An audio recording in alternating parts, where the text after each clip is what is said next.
Bismillahirrahmanirrahim. Assalamualaikum warahmatullahi wabarakatuh. Alhamdulillahirabbil alamin. Allahumma shalli ala sayyidina Muhammad wa ala ali sayyidina Muhammad. Segala puji bagi Allah, Tuhan seluruh sekalian alam, dan selawat dan salam kepada Nabi Muhammad SAW dan juga kepada al dan sahabat beliau sekalian.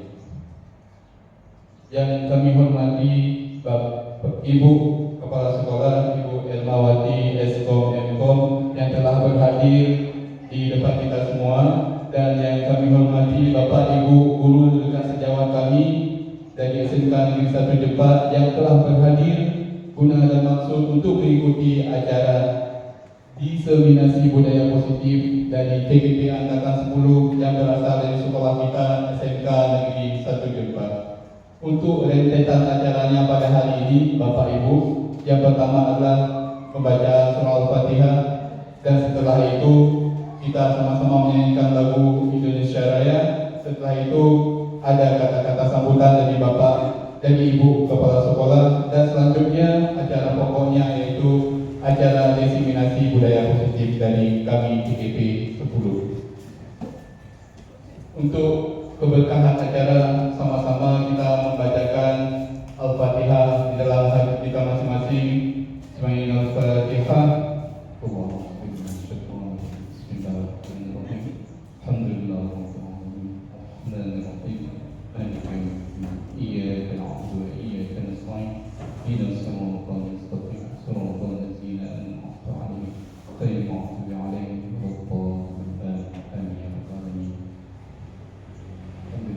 Semoga dengan Al-Fatihah yang kita baca tadi menjadi sebuah hal yang positif di pagi hari ini untuk kita semua, Bapak Ibu ya. Bapak Ibu bagaimana, masih semangat Bapak Ibu? Alhamdulillah. Bagaimana keadaannya Bapak Ibu? Sehat? Baik. Alhamdulillah. Kalau sehat, sebagaimana seorang putra bangsa Indonesia, mari sama-sama kita menyanyikan lagu wajib nasional. Hadirin diharap berdiri.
Hadirin dipersilakan duduk kembali. Terima kasih sebelumnya Bapak Ibu. Sekali lagi saya ucapkan. Acara selanjutnya adalah kata-kata sambutan dari Ibu Kepala Sekolah Ibu Elmawati Eskom Mkom. Kepada Ibu Elmawati Eskom Mkom kami persilakan.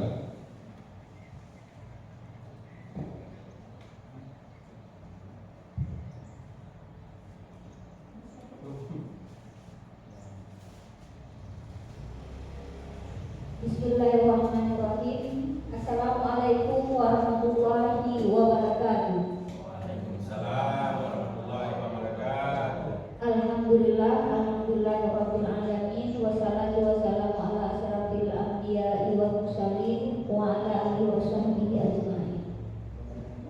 Bapak Ibu tidak pernah bosan-bosannya dan intimisinya. Kita selalu mengucapkan puji dan syukur kehadirat Allah Subhanahu wa Ta'ala, karena dengan ketentuannya lah pada hari ini kita masih bisa melakukan aktivitas seperti biasanya. Selawat beriring salam tidak lupa kita sambil sajikan kepangkuan Nabi besar Muhammad Sallallahu Alaihi Wasallam yang telah membawa kita dari alam jahiliyah kepada alam yang penuh hikmahnya. Yang saya hormati Bapak guru kita yang sedang mengikuti diklat program guru penggerak angkatan 10, yang kami hormati dan kami banggakan Bapak Ibu yang sudah berhadir di ruangan ini untuk mendengarkan diseminasi budaya positif yang akan dipaparkan oleh Bapak kita. Baik, saya ingin sedikit memberikan kata sambutan yang pada intinya adalah kegiatan ini merupakan salah satu dari aksi nyata seorang calon guru penggerak setelah mempelajari modul 1.4 yaitu budaya positif. Selain melakukan diseminasi atau berbagi kepada Bapak Ibu guru, harapannya adalah calon guru penggerak yang ada di sekolah juga mampu menerapkan di dalam kelas. Itu yang jauh lebih penting. Karena penerapan di dalam kelas dengan menerapkan budaya positif harapannya akan membuat siswa itu akan lebih nyaman dalam proses pembelajaran. Bapak Ibu, walaupun kegiatan ini sudah berulang kali mungkin dilakukan oleh calon CGP pada angkatan-angkatan yang lalu, harapannya adalah Bapak Ibu, semakin Bapak Ibu mendengarkan hasil dari diseminasinya, semakin Bapak Ibu paham bagaimana sebenarnya budaya positif yang harus diterapkan di sekolah. Jadi harapannya tidak hanya guru yang sedang mengikuti CGP saja yang mampu berbuat atau melakukan budaya positif di sekolah, tapi harapannya semua kita Bapak Ibu yang ada di sekolah ini, walaupun tidak dalam ruang lingkup kecil, dalam ruang lingkup besar, tapi setidaknya Bapak Ibu mampu menerapkan kesepakatan kelas di dalam kelas Bapak Ibu masing-masing, itu sudah merupakan hal yang sangat baik. Jadi saya juga berterima kasih kepada Bapak Ibu dan kepada CGP kita untuk melakukan kegiatan ini. Harapannya kegiatan ini dapat berjalan dengan lancar. Nanti pada saat kegiatan apabila ada yang kurang jelas, Bapak Ibu silakan ditanyakan lebih kepada bagaimana mengimplementasinya di sekolah kita. Mungkin ini saja kata sambutan dari saya. Lebih dan kurang saya mohon maaf. Saya akhiri wabillahi taufiq wal hidayah. Wassalamualaikum warahmatullahi wabarakatuh.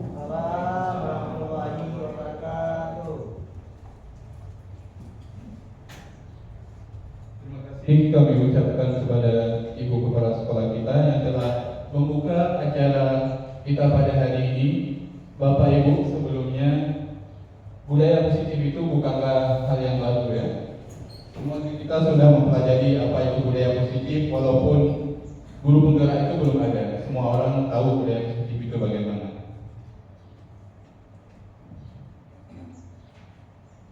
Baiklah, untuk selanjutnya Bapak Ibu, kita masuk di dalam acara inti kita pada hari ini.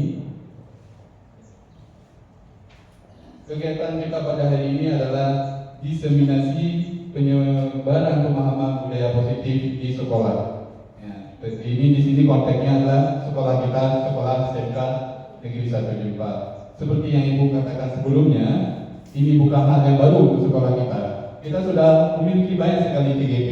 Ada yang kalau nggak salah di angkatan 8 ada Ibu Uci, angkatan 7 ya, Ibu Uci di CGP bersama dengan Ibu Radia Uci ya, yang rekognisi. Setelah itu ada Ibu Rina Adriana di angkatan 9, kan? Ya. Dan selanjutnya di sini ada kami bertiga dan juga Ibu yang juga rekognisi. Jadi saya rasa mungkin kedepannya kita bakal menjadi salah satu SMK percontohan. Kita sudah memiliki amunisi yang banyak sekali yang dari CGP. Oke. Sebelum kita memulai diseminasi kita pada hari ini, kita sama-sama membuat kesepakatan forum diseminasi, Bapak Ibu ya. Di sini sudah ada yang pertama, menghargai siapapun. Konteksnya di sini, setiap orang boleh berpendapat dan kita saling menghargai pendapat antara sesama kita. Selanjutnya, menjadi pendengar yang baik ketika rekan kita sedang berbicara. Alangkah bijaknya kita mendengarkan sampai rekan kita itu selesai dan jangan memotong di pertengahan mungkin yang konteks kawan kita sedang bicarakan. Mungkin untuk kesepakatan yang lain ada yang mau menambahkan? Ada yang mau menambahkan Bapak Ibu? Sesi tanya jawab. Boleh. Sesi tanya jawab. Oke. Ada lagi? Ibu Uji? Iya, boleh tidak keluar ruangan sebelum acara diseminasi selesai. Tapi kami berbijak hati, mungkin ada rekan-rekan kita atau di antara kami yang butuh urgent untuk ke kamar kecil, kami persilakan Bapak Ibu ya. Jangan sampai menahan diri nanti ketika perlu urgent sekali ke kamar kecil karena peraturan yang kita sepakati bersama. Jadi kita menahan diri, itu tidak baik untuk kesehatan Bapak Ibu. Oke, ada lagi? Ada lagi? Cukup? Oke, kalau cukup kita lanjut.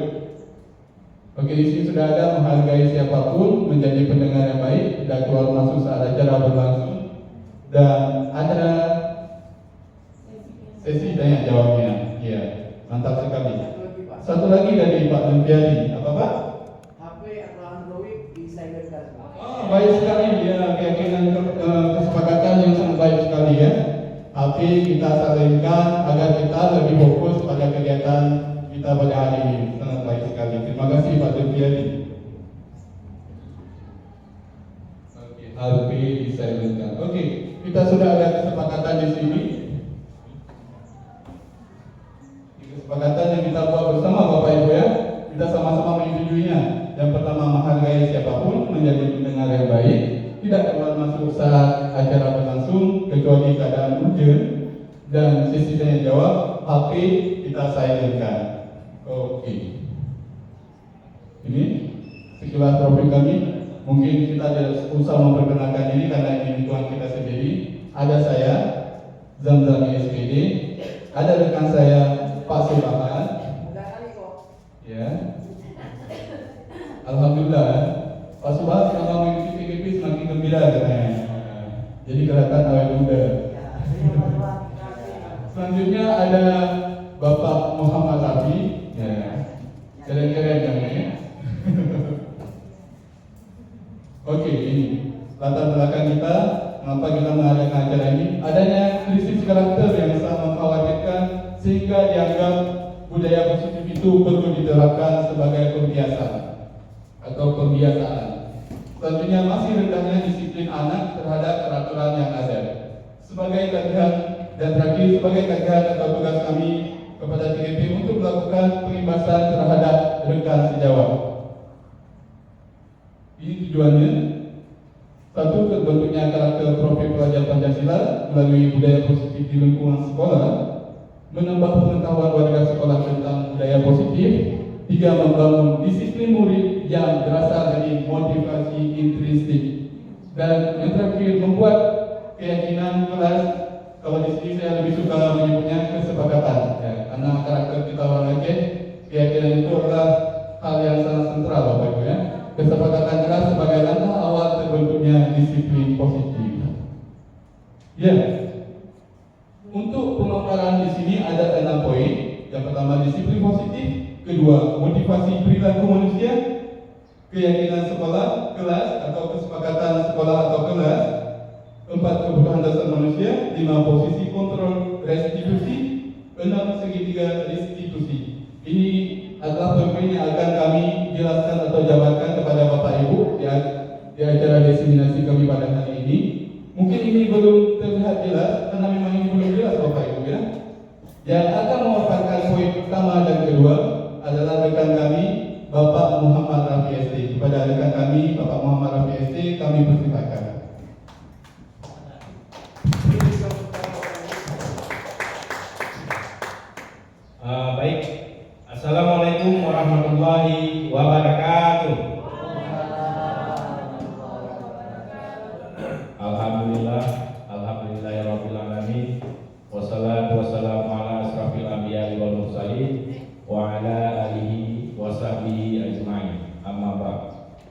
ishrah li sadri wa yassir li amri wahlul 'uqdatam min lisani yafqahu qawli.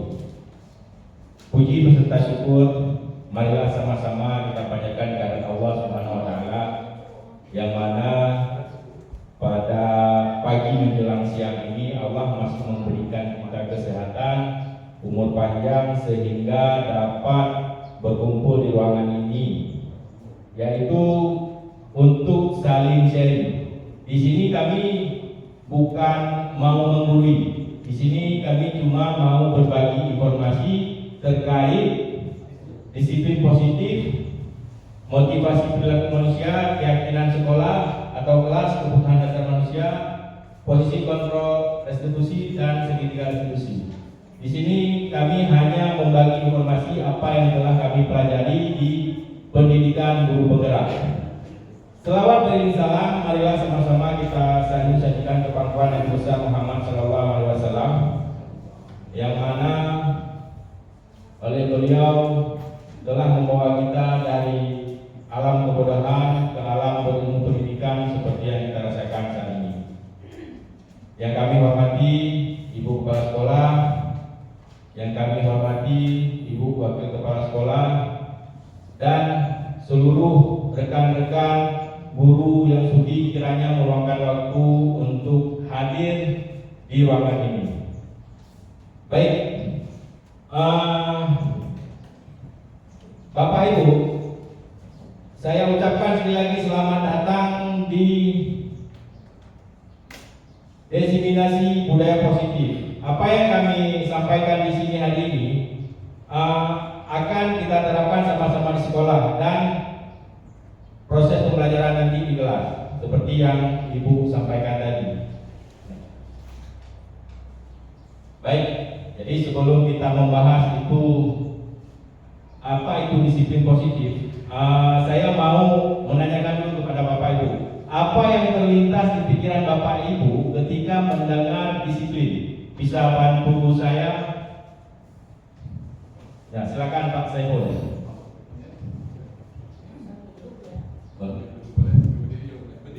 Berdiri Pak, biar nampak.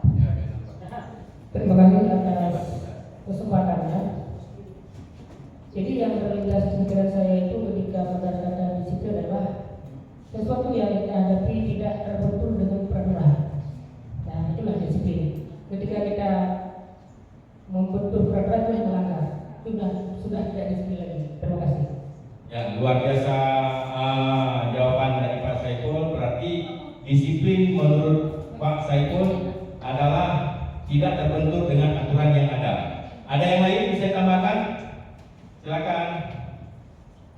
Dari ibu-ibu, dari Pak Kanyut, silakan.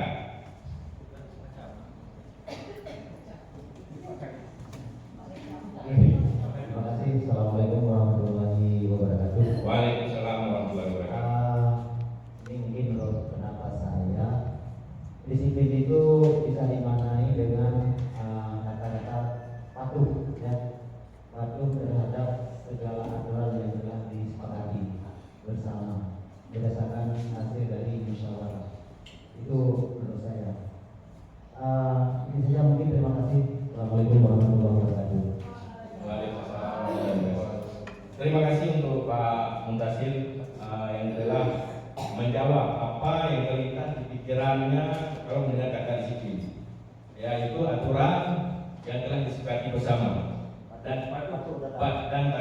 Ya, jadi di sini menurut Ki Hajar Dewantara, jadi sebelum kita jelaskan apa itu disiplin, jadi kita di sini ada menyediakan door prize bagi yang menjawab atau mau berkomentar terkait apa yang kami jelaskan. Silakan Pak Subhan. Berarti yang mendapatkan ini 2 orang ya. Tadi yang mendapatkan ada Pak Saiful dan juga Pak Muntasir. Oke. Pak atas sedikit ke atas Pak. Tolong. Ya biar lagi. Seharusnya tadi Pak Kam waktu pembukaan harus dikasih tahu biar semua orang semangat. Silakan. Oh udah tahu. Nomor 6. Ya. Ya,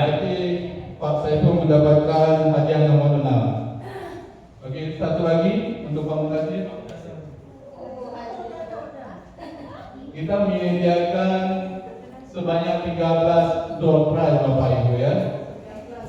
Ya. Jadi insya Allah siapa yang aktif, siapa yang berpartisipasi akan mendapatkan hadiah. Boleh. Boleh, sekarang toh. Baik. Nomor 4. Makan siang gratis. Itu nanti ditukarkan di gede. Ya, baik kita lanjutkan Bapak Ibu. Ya. Jadi di sini Nanti saja. Yang penting nomornya disimpan Bapak Ibu ya. konsep disiplin menurut penjelasan adalah sesuatu yang dilakukan seseorang pada orang lain untuk mendapatkan kepatuhan. Seperti yang disampaikan sama Pak Muntasir tadi dan Pak Saiful. Jadi menurut Bapak pendidikan kita Ki Hajar Dewantara menyatakan bahwa di mana ada kemerdekaan, disitulah harus ada disiplin yang kuat. Sungguh pun disiplin itu bersifat self disiplin, yaitu kita sendiri yang mewajibkan kita dengan sekeras-kerasnya. Tetapi itu sama saja, sebab jikalau kita tidak melakukan self disiplin, wajiblah penguasa lain mendisiplinkan diri kita, dan peraturan demikian itulah harus ada di dalam suasana yang merdeka. Ini dikutip dari buku pemikiran Konsepsi Keteladanan Sikap Merdeka. Jadi di sini Bapak Ibu, disiplin kalau tidak dari dalam hadir dalam diri kita atau dari kesadaran kita, disiplin itu tidak akan berjalan. Karena menurut kita, bahkan hampir semuanya bisa kita bilang aturan untuk dilanggar. Kita mematuhi aturan kalau misalnya ada yang mengawasi atau ada sanksi. Jadi di sini kami akan menjelaskan apa itu disiplin positif. Jadi konsep disiplin seperti yang sampaikan tadi, segala sesuatu yang dilakukan seseorang pada orang lain untuk mendapatkan kepatuhan. Pertanyaannya, apakah disiplin hanya dapat dicapai dengan hukuman? Bisa bantu saya Pak Gandami? Silakan Puji. Ini pertanyaan Ibu. Terima kasih Pak atas kesempatannya. Jadi pertanyaannya apakah disiplin hanya dapat dicapai dengan hukuman ya Pak ya? Iya.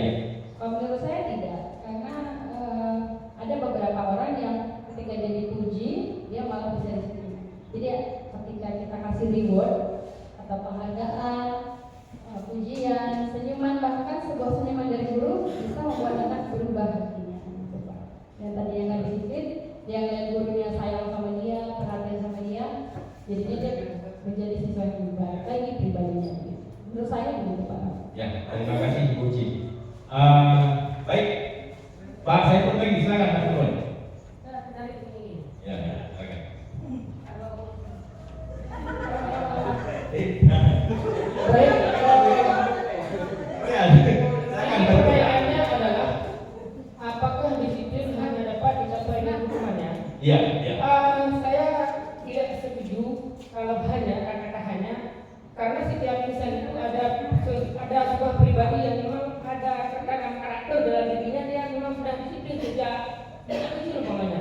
Jadi untuk beranjak kedewasaannya pun dia karena sudah terbiasa sendiri dengan disiplin, jadi dia masalah hukuman saya rasa tidak akan terkaitannya, kecuali pribadi yang memang karakternya yang susah untuk diatur. Demikian. Oh ya, terima kasih Pak Saiful. Menurut Pak Saiful, disiplin itu dipengaruhi oleh kebiasaan. Ya. Jadi, silakan Ali. Baik, terima kasih atas kesempatan berikan. Jadi kalau di sini ada pertanyaan pemantiknya itu apakah disiplin hanya dapat dicapai dengan hukuman? Saya rasa tidak. Jelas-jelas hukuman itu bisa mengakibatkan sebuah permasalahan di depan. Karena biasanya kalau kita lihat biasanya hukuman itu bisa menjadi sebuah dendam, bisa terjadi. Nah, nantinya mungkin akan ada lagi hukuman itu hubungannya dengan sanksi. Jadi sanksi itu bagaimana dengan keadaan ke depan, tapi hukuman itu akan berjenjang sampai dia seperti kita sampai dia nanti besar akan menjadi sebuah merasa teraniaya bahasa usahanya. Oke, itu mungkin hasil pintas. Ya, terima kasih buat Abi Muntasir. Menurut Abi Muntasir, disiplin hanya dapat dicapai dengan hukuman tidak, karena dengan menghukum berarti kita sudah menyakiti orang. Baik, oh ya, silakan. Untuk yang tercepat, bagi yang sudah mendapat satu, saya rasa karena keterbatasan, ya silakan Bang Bang. Dan pastinya yang tercepat ya.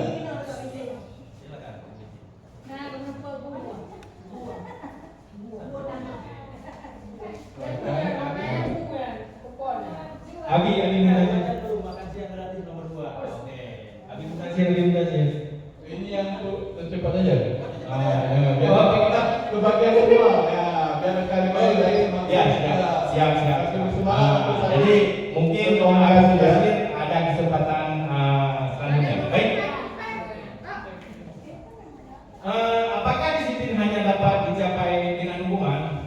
Ya, benar. Semua tepat. Jawaban dari Bapak Ibu tidak. Seperti yang disampaikan oleh Pak Muntasir tadi, disiplin kalau dengan hanya takut karena ada hukuman itu tidak akan berjalan. Seperti yang kita rasakan di sekolah. Ya, silakan Pak Tadi.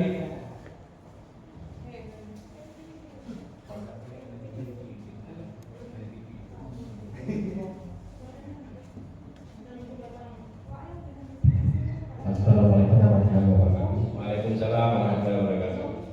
Kalau menurut saya disiplin itu sah-sah saja asal disiplin yang mendidik dan bermanfaat bagi fisiknya dan istilahnya ada unsur mendidiknya dalam memberi hukuman. Contoh misalnya seperti yang sehari-hari kita lakukan. Kadang di rumah pegang sapu pun enggak. Sehingga di sekolah yang kita suruh itu tak salah. Itu salah satunya yang berlaku di sekolah kita. Demikian saja, terima kasih. Baik, terima kasih buat Pak Azhari. Menurut Pak Azhari, kalau misalnya disiplin dengan hukuman sah-sah saja agar terbiasa melakukannya. Baik, saya akan menganalogikan atau memberi contoh di lingkungan sekolah kita. Setiap kita pikir siswa-siswi yang terlambat itu aja. Sedangkan kita sudah menerapkan punishment atau hukuman, yaitu membersihkan atau menyapu atau menyiram bunga. Tapi kenyataannya hampir setiap saat dan setiap hari siswa itu aja yang terlambat. Berarti disiplin kalau dengan hukuman tidak akan berjalan tanpa disadari dengan apa? Dengan motivasi dari dalam diri. Baik, selanjutnya. Ya, silakan. Ya, silakan.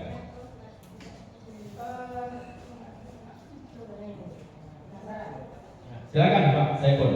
Kalau misalnya bisa saya jawab, akan saya jawab. Kalau tidak, akan saya serahkan kepada rekan-rekan saya. Silakan. Terkait dengan masalah hukuman, ada sebuah kata lain yang memang sering kita dengar. Kadang-kadang orang sering menggantikan kata-kata hukuman dengan kata-kata sanksi. Jadi di sini ada nggak perbedaan di antara hukuman ataupun sanksi? Mohon dijelaskan. Baik, terima kasih Pak Saiful. Perbedaan kata sanksi dengan hukuman.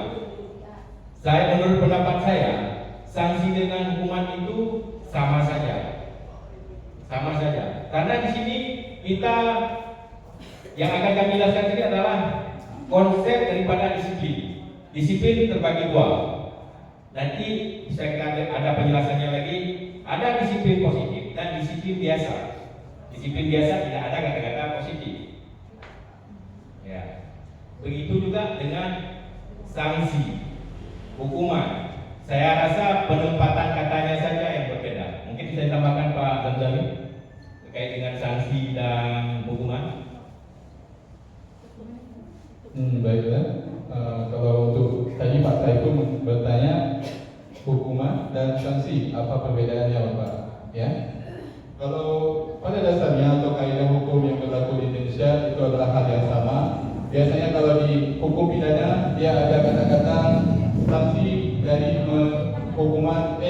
sanksi hukuman dari melakukan pelanggaran ayat berapa sekian. Kata-kata hukuman ini identik dari sebuah kegiatan yang diciptakan secara sepihak. Kegiatan yang diciptakan secara sepihak. Contohnya di negara kita ada peraturan. Anggap saja yang paling sering kita lakukan, yang paling sering kita hadapi setiap hari, berkendaraan. Kita ada aturan untuk menggunakan helm depan belakang kalau kita berboncengan, terus harus menggunakan spion kiri kanan. Itu aturan yang dibuat pemerintah yang tanpa meminta pendapat dari kita.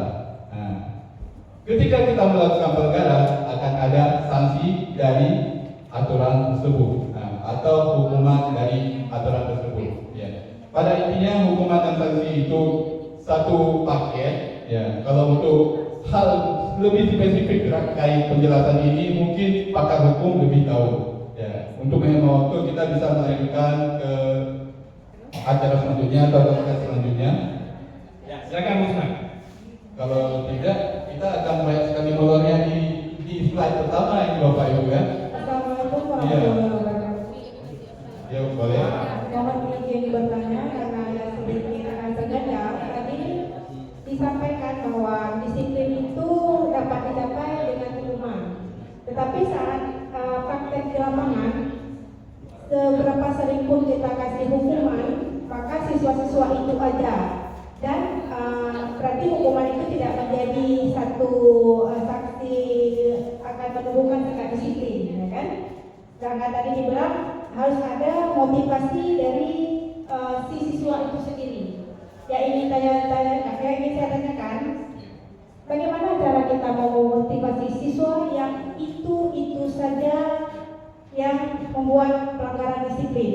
Dan siapa terlebih dahulu kita menemukan motivasi terhadap siswa itu sendiri untuk tidak melanggar disiplin, atau kita kasih sanksi dulu? Siapa yang lebih dulu? Terima kasih. Terima kasih sekali ya buat Ibu Husna. Terima sekali Ibu Husna sangat menikmati acara destinasi kita pada hari ini ya, dengan pertanyaan yang sangat visioner ya. Sebenarnya pertanyaan ini akan terjawab secara lugas dan langsung ke slide selanjutnya. Jadi mungkin untuk nanti Pak Rafi, untuk pertanyaan Bu Husna saya pending dulu ya, kita pending dulu, kita lanjut next slide-nya dulu, biar nanti akan ketemu dengan pertanyaan yang Bu Husna tanyakan tadi. Oke, terima kasih Bu Husna ya, kita pending dulu karena pertanyaannya ada di slide selanjutnya Bu Husna. Ibu Husna ingat juga ya pertanyaannya. Oke, baik, kita lanjutkan. Jadi terakhir saya jelaskan tadi terkait dengan disiplin dan disiplin positif. Jadi sekarang kita akan mendengarkan, bisa dibantu Pak Sam? Siap. Apa sih perbedaan disiplin positif dan disiplin? Kan sama-sama disiplin. Apa yang membedakan?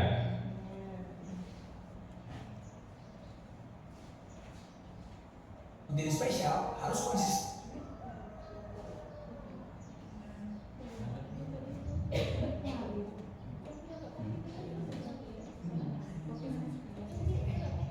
Penulis dan pengembang TIF. Podcast ini dipersembahkan oleh program Ayo Main yang didukung oleh Guyu, sebuah kolaborasi antara Peace Generation Indonesia dalam mempromosikan pendidikan perdamaian di Indonesia. Pada sesi pertama, Irfan Amali akan menjelaskan tentang apa itu disiplin positif. Selamat mendengarkan.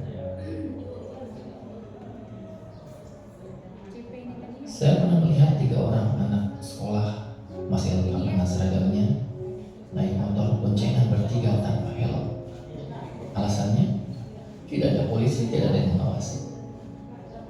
Itulah salah satu fenomena dalam dunia pendidikan kita, di mana ternyata kedisiplinan masih harus ditegakkan kalau ada pengawasan. Dan ini menjadi problem kita semua dan menjadi pertanyaan besar. Apa sebetulnya disiplin? Dan jika Anda concern pada masalah ini, maka Anda ada di channel yang tepat bersama saya Irfan Amali dalam serial podcast Disiplin Positif.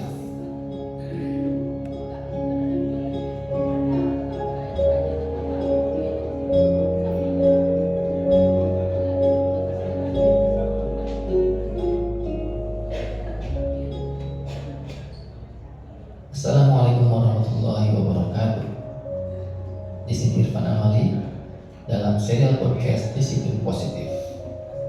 Saya akan memulai dengan sebuah cerita dari tahun 60-an, yaitu seorang psikolog bernama Walter Mischel ketika membuat sebuah percobaan menarik. Profesor dari Stanford University ini meminta anak kecil untuk duduk di ruangan kelas sendirian, dan anak itu diberi sebuah permen marshmallow dan diminta untuk tidak memakainya dalam jangka waktu 15 menit. Jika berhasil, maka anak itu akan diberi 2 marshmallow. Apakah mereka berhasil? Ternyata dari 600 orang yang diuji, cuma sepertiganya yang berhasil. Kebanyakan gagal di menit-menit pertama, dan ada beberapa yang mampu bertahan sampai menit-menit terakhir, tetapi akhirnya gagal juga. 30 tahun kemudian, pada tahun 90-an, anak-anak yang sama diteliti lagi. Ditemukan ternyata ada korelasi menarik antara kemampuan menahan diri saat tes waktu dulu dengan kesuksesan mereka di masa dewasa. Orang-orang yang berhasil menahan godaan marshmallow ternyata memiliki kehidupan yang lebih baik, sementara yang gagal, mereka cenderung mudah tergoda oleh godaan-godaan kehidupan, godaan narkoba, seks bebas, kriminal, sehingga mereka menjadi kehidupan yang relatif kacau dibanding dengan anak-anak yang mampu menahan diri. Dari penelitian ini, para ahli menyimpulkan sebuah kesimpulan yang sederhana. Ternyata kemampuan untuk menunda kesenangan atau to delay gratification adalah sebuah kunci kesuksesan yang tidak tergantikan. Dari 2 cerita yang saya sampaikan di awal tadi tentang 3 orang anak yang naik motor tanpa helm dan tentang tes marshmallow, kita sudah bisa mendapatkan gambaran bahwa sebetulnya salah satu kunci sukses adalah disiplin. Dan disiplin seperti apa yang menjadikan sukses? Adalah disiplin ketika kita bisa disiplin walaupun tanpa ada pengawasan. Dan itulah yang menjadi inti pembahasan kita, yaitu disiplin positif. Yaitu disiplin bukan karena takut hukuman atau tergiur oleh iming-iming hadiah atau adanya pengawasan dari luar. Oleh karena itu, disiplin positif berbeda dengan disiplin biasa yang kita mungkin sudah kenal sejak dulu dalam sistem pendidikan dan pengasuhan selama ini. Inilah bedanya disiplin biasa dengan disiplin positif. Disiplin biasa itu dikendalikan oleh kontrol eksternal. Kita mau pakai helm kalau ada polisi. Tapi disiplin positif adalah kesadaran internal. Kita memakai helm karena kita sadar bahwa menggunakan helm adalah melindungi diri kita. Kemudian yang kedua, disiplin positif itu disiplin biasa itu dikendalikan oleh hukuman dan imbalan, reward dan punishment dan reward. Sementara disiplin positif itu dikendalikan oleh kesadaran internal tentang adanya konsekuensi logis dari setiap tindakan. Yang berikutnya, disiplin biasa fokus pada perilaku. Di sekolah kita mendisiplinkan anak dengan fokus agar anak-anak rapi, anak-anak taat, anak-anak berperilaku bagus. Tetapi kita tidak tahu sebetulnya di luar perilakunya berubah, karena yang kita ubah hanya perilaku. Padahal ada akar yang akan membuat perilaku itu berubah. Ketika akarnya diperbaiki,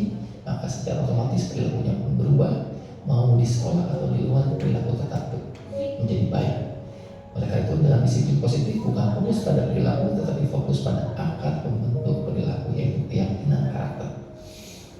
Kemudian disiplin biasa, peraturan dibuat oleh yang berkuasa yang punya otoritas.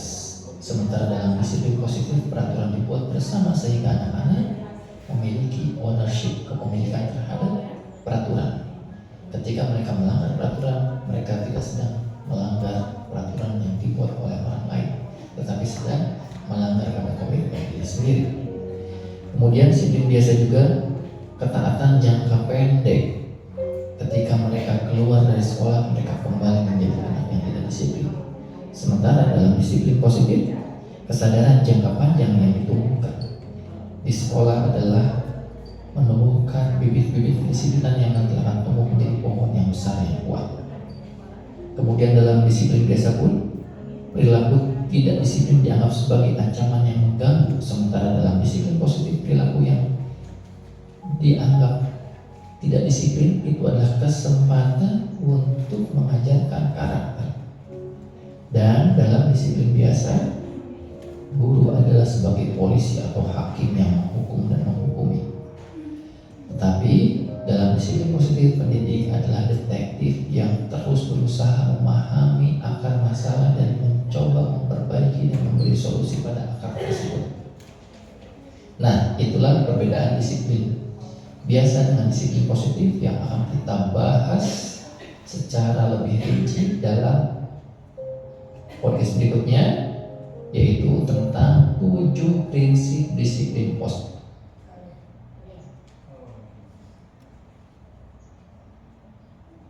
Baik Bapak Ibu, tadi kita sudah mendengar terkait dengan apa itu disiplin positif dan apa itu disiplin. Yang membedakan keduanya adalah kalau disiplin positif itu berasal dari kesadaran diri sendiri. Jadi di sini nanti kami di materi selanjutnya akan dijelaskan oleh Pak Zazami atau Pak Subhan terkait dengan bagaimana kita membuat disiplin positif di sekolah. Next slide. Baik, tujuan disiplin positif yang pertama adalah menanamkan motivasi kepada semua siswa kita agar mereka menjadi orang yang mereka inginkan dan menghargai diri sendiri dengan nilai-nilai yang mereka percaya. Di sini kita nanti akan belajar bagaimana membuat keyakinan kelas sehingga terwujudnya keyakinan kelas sehingga bisa mendisiplinkan siswa kita. Dan selanjutnya motivasi ini berasal dari internal. Kalau misalnya aturan berasal dari kita, itu tidak akan berjalan. Seperti kondisi yang kita rasakan saat ini, anak-anak datang terlambat, walaupun kita kasih rumah, datang terlambat. Sifatnya kalau misalnya motivasi berasal dari dalam diri, internal, itu sifatnya jangka panjang. Ya, di dalam disiplin positif kita tidak boleh namanya membentak, apalagi memaki, apalagi memukul. Ya, di sini disiplin positif adalah menumbuhkan disiplin dan didorong dalam diri anak tanpa hukuman dan hadiah. Disiplin positif adalah sebuah pendekatan yang dirancang untuk mengembangkan murid untuk menjadi pribadi dan anggota dari komunitas yang bertanggung jawab, penuh hormat dan kritis. Disiplin positif mengajarkan keterampilan sosial dan kehidupan yang penting dengan cara yang sangat menghormati dan membesarkan hati. Tidak hanya bagi murid, tetapi juga bagi orang dewasa, termasuk orang tua, guru, penyedia pendidikan anak, pekerja muda dan lain sebagainya. Baik, manfaat dan disiplin positif sendiri ada 4. Yang pertama dapat menumbuhkan kepercayaan diri siswa.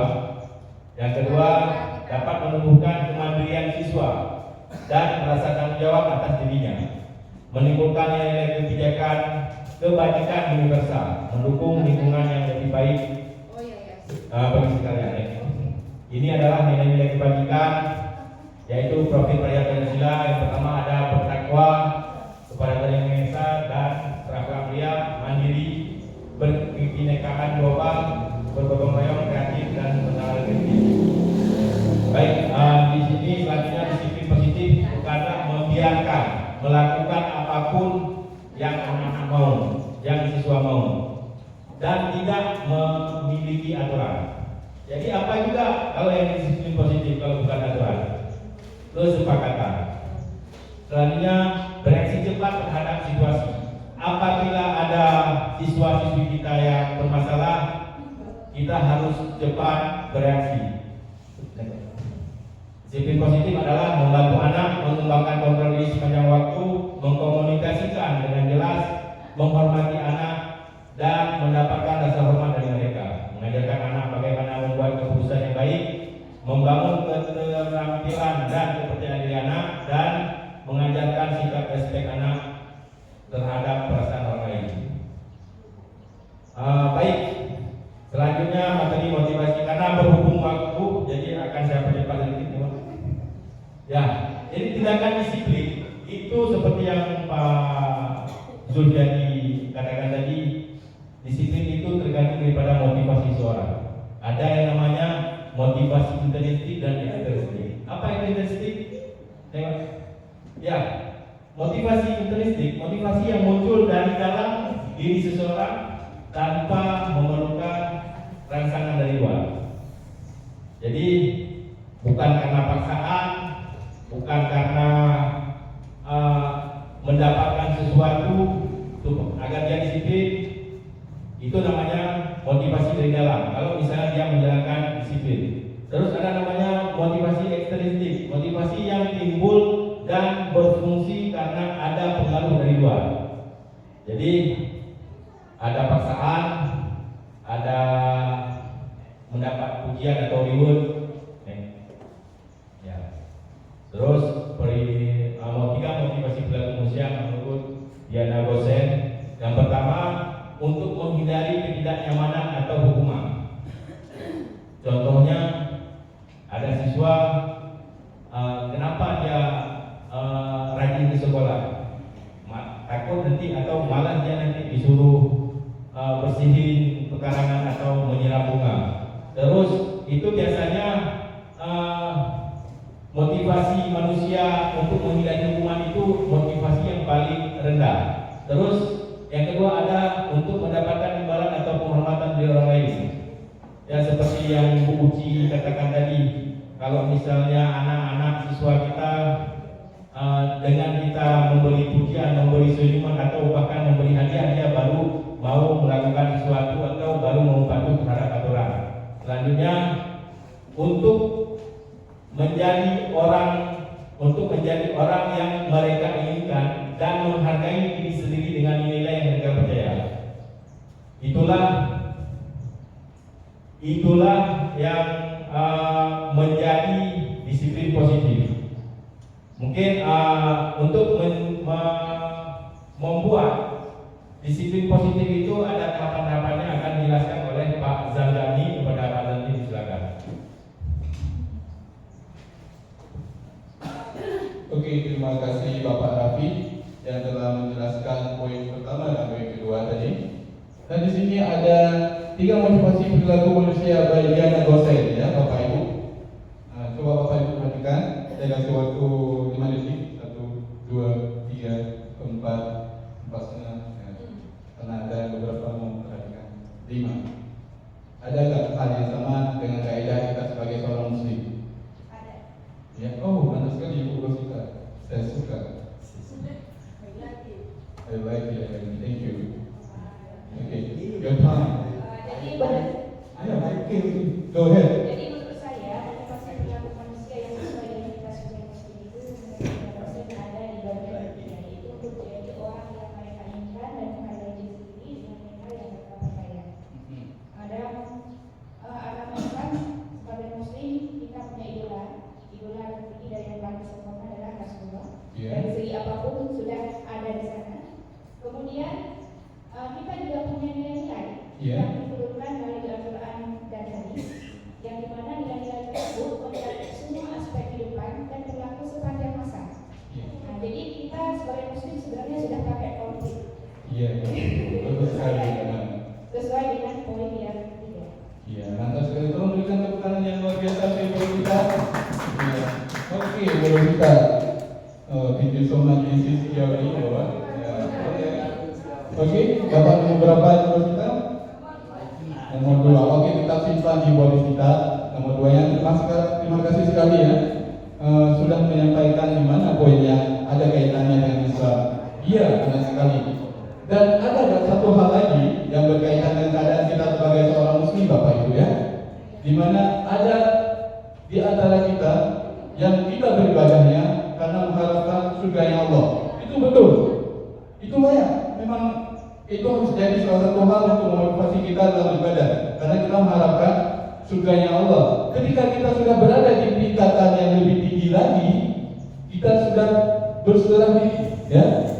Karena kita ikhlas melaksanakannya. Itu tingkatan yang lebih tinggi lagi.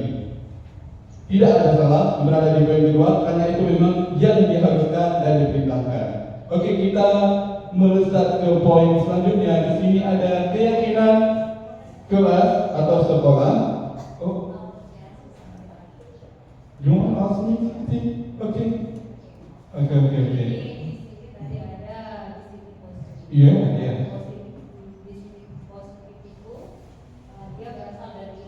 Iya. Yes.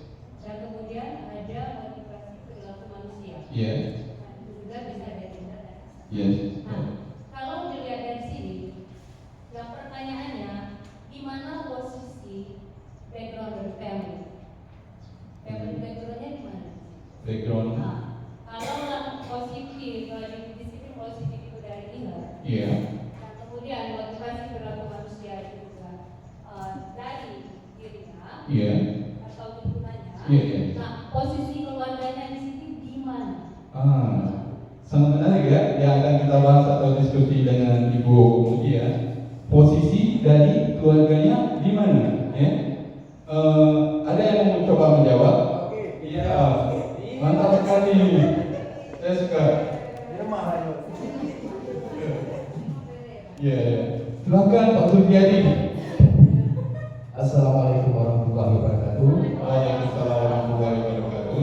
Oke, terima kasih waktu yang diberikan. Di sini saya mencoba untuk memberi jawaban yang tadi motivasi datang dari internal atau eksternal. Iya. Sementara yang menjadi pertanyaan keluarga berada di mana? Iya. Di internal atau di eksternal? Iya. Ya. Yang mana kita tahu bahwa dari internal itu adalah dirinya sendiri. Iya, betul. Ya, jadi motivasi misalnya positif itu berasal dari diri sendiri. Sementara motivasi yang eksternal itu di luar daripada tubuhnya diri sendiri, termasuk lingkungan, keluarga, pemerintah, desa maupun perangkat-perangkat lain yang berada di sekitarnya. Itu mungkin jawabannya. Terima kasih. Luar biasa jawaban Iya, 100. Iya, ada yang menambahkan lagi? Iya, boleh. Ibu Radia, terima kasih. Iya, silakan Ibu Radia. Assalamualaikum warahmatullahi wabarakatuh. Waalaikumsalam warahmatullahi wabarakatuh. Ini sangat menarik ya pertanyaannya di mana posisi keluarga. Iya. Ini mungkin bagi bapak-bapak yang CGP ataupun ibu-ibu yang sudah TP itu sudah ada bayangan di sana. Jadi kita itu sebagai yang lebih dewasa dari anak-anak itu bisa memposisikan diri seperti disampaikan oleh Raja Dewantara. Kalau dalam bahasa Indonesianya kita di depan itu sebagai orang tuanya, sebagai orang lebih tua dari dia, apakah dia guru, apakah dia orang tuanya di rumah, apakah dia sebagai masyarakat di lingkungan dia, itu kita bisa menjadi role model bagi dia. Kita ingin anak kita mandiri, jadi kita juga dalam keseharian kita harus mencontohkan kemandirian itu ke siswa, ke anak kita. Kemudian kalau yang berikutnya di tengah-tengah itu sebagai memberi semangat. Kita beri semangat ke anak-anak kita, apa sih maunya kamu, nilai apa yang kamu yakini. Misalnya saya mau belajar keras karena nanti saya yakini orang yang belajar keras itu nanti ke depannya hidupnya akan bagus, akan hebat nanti ke depannya. Kita bangun terus prakarsa dia, niatan baik dia itu kita bangun di tengah-tengahnya. Kemudian dari belakang kita beri dia dorongan dari belakang. Kalau istilah Ki Hajar Dewataranya Tribudi Handayani, kita beri kesempatan dia tanpa kita dampingi. Kalau kita sekarang kan ada buat program, kita lebih mempertimbangkan suara anak atau kita mau program kita jalankan sendiri. Suara anak kita abaikan. Kenapa? Kalau kita pertimbangkan suara anak, kegiatannya akan lama. Kalau anak akan terlalu lama mikir. Jadi disitulah posisi kita. Di depan kita memberi dia contoh, di tengah kita beri semangat dia, bangun niatan-niatan baik, dengan kita pangkas, oh benar, harap betul ya. Kita dengarkan aja apa yang dia sampaikan. Kemudian dari belakang kita berikan dia dorongan, dia bisa melakukan apa yang dia mau tanpa kita main kata aja di tengah pemikiran dia. Itu mungkin yang dapat saya buatkan. Terima kasih. Assalamualaikum warahmatullahi wabarakatuh. Waalaikumsalam warahmatullahi wabarakatuh. Saya Bapak Ibu untuk Ibu Nadia. Jadi Ibu Nadia itu poinnya di mana? Jadi tadi kan pertanyaan Ibu Mutia, atau di dalam atau di luar keluarga itu? Kalau menurut Bu Nadia? Kalau keluarga itu eksternal ya. Eksternalnya, oke. Sama ya jawabannya dari Pak Zulfiadi dan juga Ibu Nadia ya. Iya, memang benar. Peran keluarga itu berada di luar. Kalau intrinsik itu dari asal si anak atau dari kita sendiri. Kalau X itu dari luar. Mau itu karena ada aturan hukuman, kesepakatan kelas, atau apa hal lain yang berkaitan seperti support atau apa saja itu yang bukan dari si anak atau dari kita, itu berarti dari luar. Bagaimana Ibu Mutia menjawab pertanyaannya? Alhamdulillah. Oke, di sini ada pertanyaan. Mengapa tidak peraturan saja? Mengapa harus keyakinan kelas? Ayo kita upas sedikit ya, Ibu ya. Mungkin kalau kita ada kata-kata keyakinan, apa sih keyakinan kamu? Pasti di Indonesia atau secara lumrahnya kita orang Indonesia pasti akan menjawab keyakinanku sebagai seorang Muslim. Ya, benar? Kita ganti. Ini menjadi kesepakatan. Mengapa tidak peraturan saja? Mengapa harus kesepakatan kelas? Nah, tadi saya di awal menyinggung terkait menggunakan helm. Mengapa kita memiliki peraturan harus menggunakan helm bila mengendarai kendaraan roda 2? Mengapa kita memiliki peraturan 3M? Menggunakan masker, mencuci tangan, dan menjaga jarak 1,5 meter. Ini peraturan yang dulu ketika kita masih di masa COVID, Bapak Ibu ya. Yang selanjutnya, mengapa kita memiliki peraturan harus datang tepat waktu pada saat mengikuti pelatihan? Nah, untuk mendukung motivasi intrinsik, kembali ke nilai-nilai keyakinan atau kesepakatan lebih menggerakkan seseorang dibandingkan mengikuti serangkaian peraturan. Kita juga merasa sendiri Bapak Ibu ya, ketika sebuah peraturan itu kita sering sekali melanggarnya. Anggap saja ketika kita yang berada di perkotaan, tentunya ketika kita mengambil kendaraan mau ke depan sebentar ke ATM, ya kita pasti jarang ada yang pakai itu. Alah, cuma ke depan pun cuma 900 meter, 800 meter. Kalau kita bawa kereta, kita ke ATM, kita tidak menggunakan itu. Karena kenapa? Poin yang lebih besar berperannya di sini di kita karena kita lebih itu peraturan. Tetapi ketika itu berasal dari keyakinan atau hal yang berasal dari kita pasti bakal pakai helm. Mau itu jaraknya 500 atau seberapa, kita pakai helm. Karena mengapa? Kita mengingat keselamatan pribadi kita sendiri.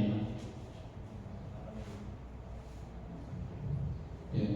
Apa perbedaan antara peraturan dan keyakinan atau kesepakatan kelas? Ada yang menjawabnya? 1, 2, 3, ayo, raise your hand. Ada yang menjawab? Ya, Ibu Mutiara Sari itu senyum-senyum manis. Oke, terima kasih Ibu. Kasih dia apa?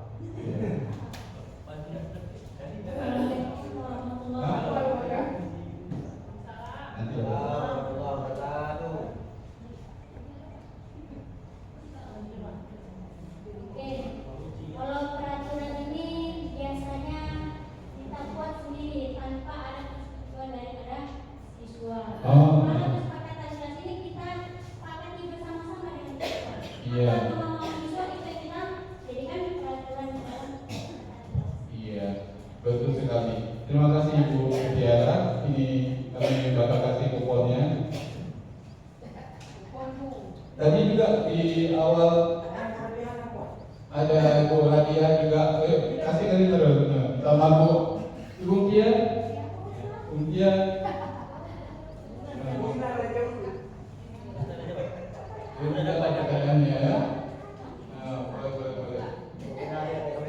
Oke, saya lanjut ya kembali Ibu Pak Subahan membagikan. Nah, yes, oke, benar kita yang dikatakan Ibu Tiara tadi. Peraturan itu yang biasanya tercipta secara sepihak. Nah, misalnya di sekolah kita ada peraturannya, ya. Oke, tolong wakilnya sebentar Pak Subah. Di sekolah kita ada peraturannya bahwasanya pada hari Senin siswa menggunakan seragam putih abu-abu dengan lengkap dasi. Selanjutnya di hari Rabu, Kamis menggunakan seragam kejuruan. Itu adalah sebuah peraturan. Kapan kita melakukan keyakinan atau kesepakatan? Ketika biasanya berada dalam kelas, ruang lingkup yang lebih fleksibel, Bapak Ibu ya. Kesepakatan sekolah atau kelas. Guru berperan dalam mewujudkan terbentuknya keyakinan sekolah atau kesepakatan kelas dengan adanya kesepakatan antara guru dan murid. Saya rasa ini bukan hal yang baru ketika berbicara kesepakatan kelas di SMK Negeri 1 Jember. Buktinya di setiap kelas, wali kelasnya sudah pada menempel kesepakatan kelas TKJ, TKR, TSM, semua memiliki kesepakatannya. Ya, karena kita seorang pembelajar yang sangat aktif, saya sangat appreciate dengan kita semua. Kita tidak mesti ikut program, tapi kita sudah belajar apa yang ada di dalam program. Next, karena waktunya sudah berlalu sangat cepat. Keyakinan sekolah atau kelas berupa pernyataan-pernyataan universal yang mudah diingat dan dipahami dan harus diterapkan di lingkungan sekolah.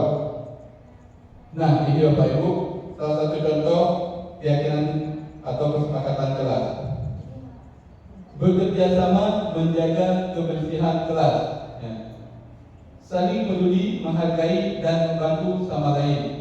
Menjaga dan meletakkan barang sesuai tempatnya, tepat waktu dan aktif di kelas.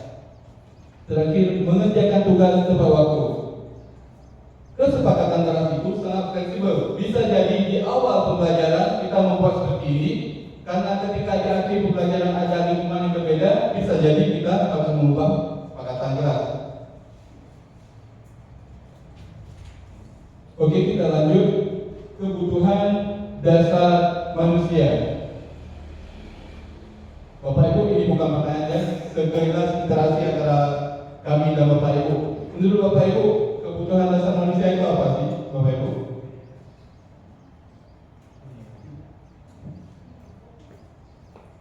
Kebutuhan dasar manusia yang paling dibutuhkan. Iya. Pertama, dia butuh penghargaan. Betul. Rasa dihormati. Iya. Dan rasa dicintai. Iya. Itu aja. Oke, mantap sekali apa yang disampaikan oleh Ibu Mutia ya. Terasa dihormati, terasa dicintai.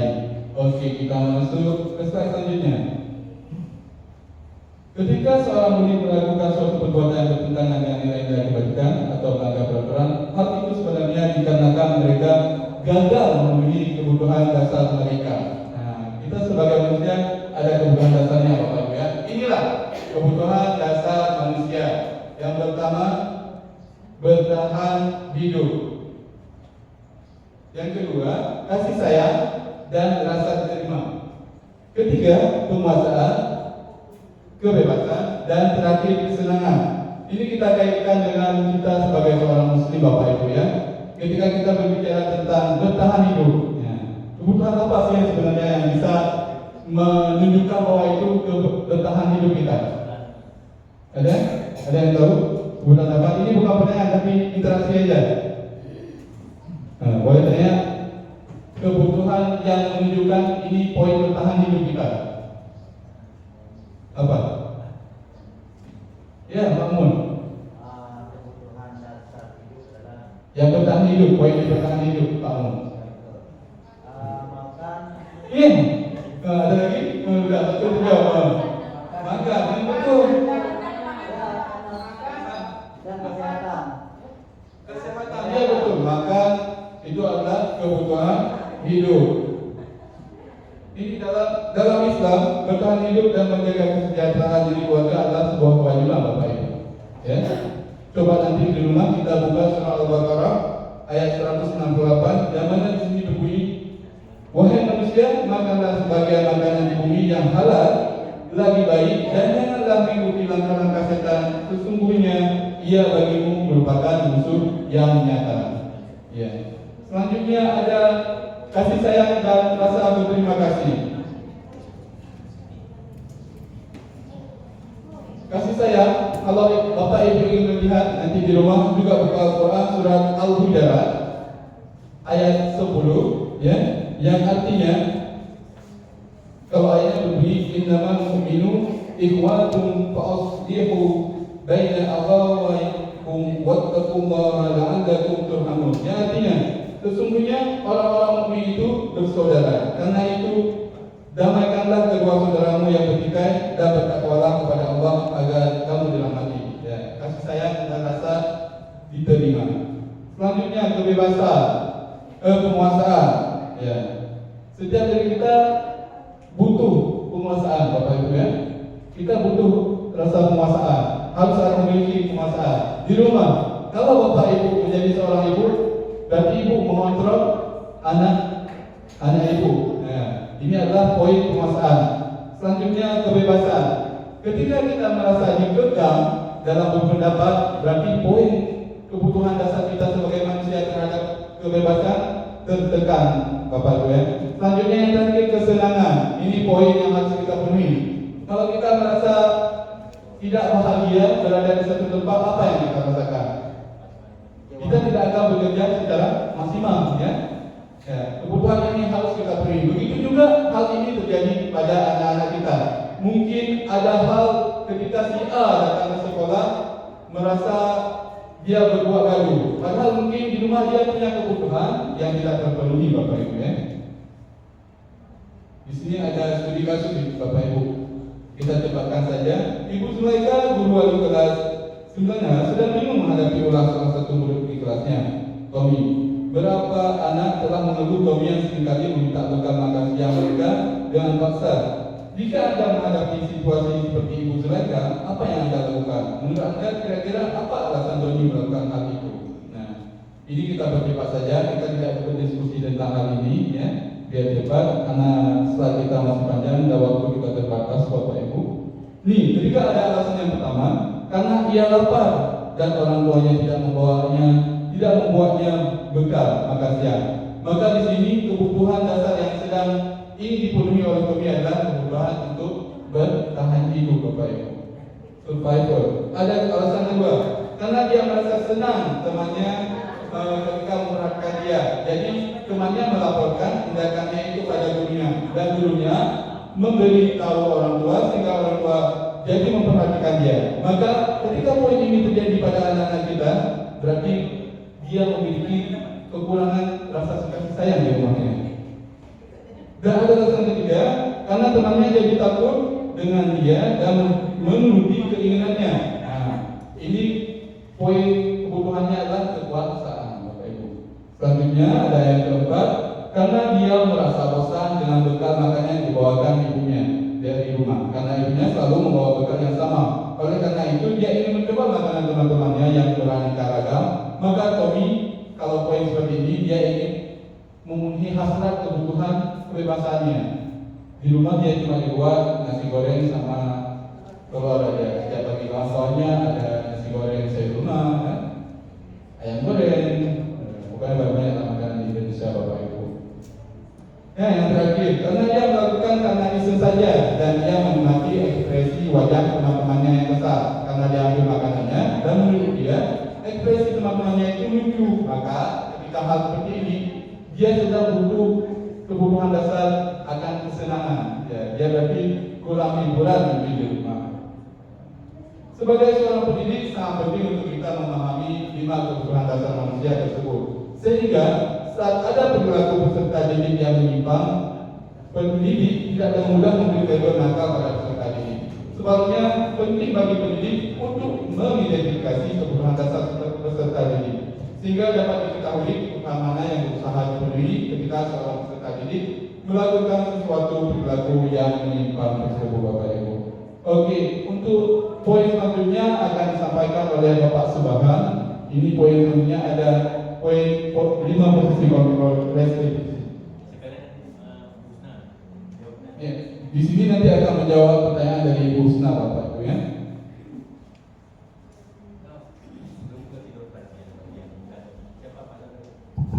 Assalamualaikum warahmatullahi wabarakatuh.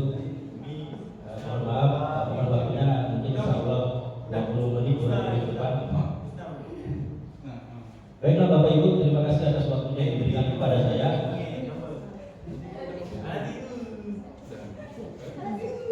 Oke, tetap fokus. Oke. Jadi, dia tambah semangat, kita tambah semangat. baiklah kalau begitu saya disuruh menyanyi tadi. Sebenarnya saya nggak bisa menyanyi tapi disuruh. Kalau nggak Pazang, buat speaking Pazang biar tambah semangat. Saya suruh nyanyi ya. Balonku ada 5, rupa-rupa warnanya, hijau, kuning, kelabu, merah, muda dan biru. Meletus balon hijau dong, hatiku sangat kacau. Balonku tinggal 4, ku pegang erat-erat. Terima kasih Bapak Ibu.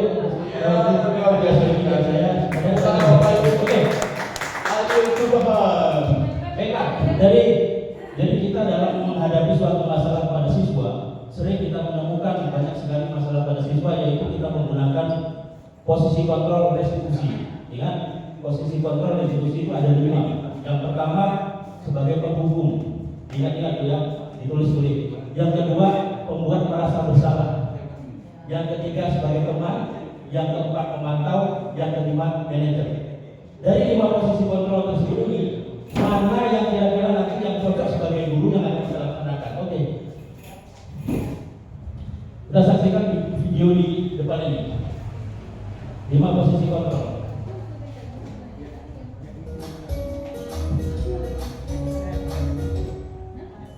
Ini bisa diterapkan sendiri nanti ya. Dan Bapak Guru hebat. Dalam penerapan disiplin positif restitusi, salah satu program yang dikembangkan adalah 5 posisi kontrol. 5 posisi kontrol dalam restitusi adalah proses perjalanan seorang pendidik agar dapat mengenali dirinya. Pada video kali ini, kita akan membahas tentang 5 posisi kontrol yang dikembangkan oleh Diane Gosling dan contoh penerapannya.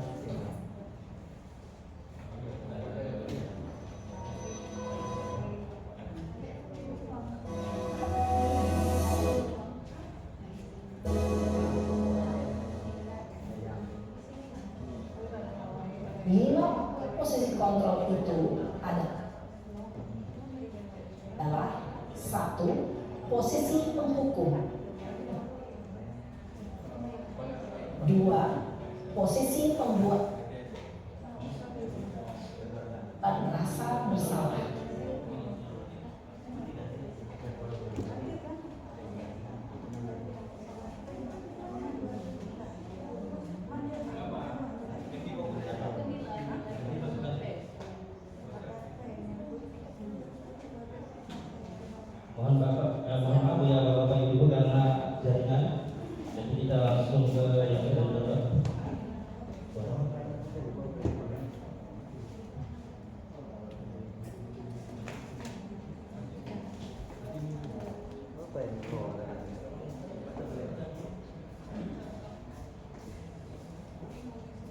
Waiting for connection.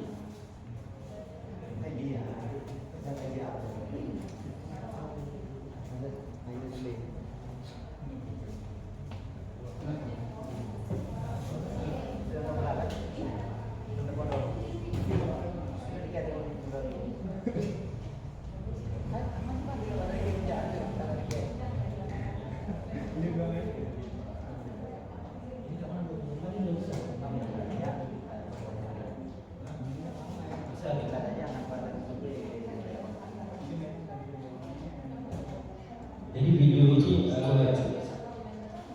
cara-cara kita nanti dalam menghadapi beberapa kasus yang sudah anak-anak kita lakukan.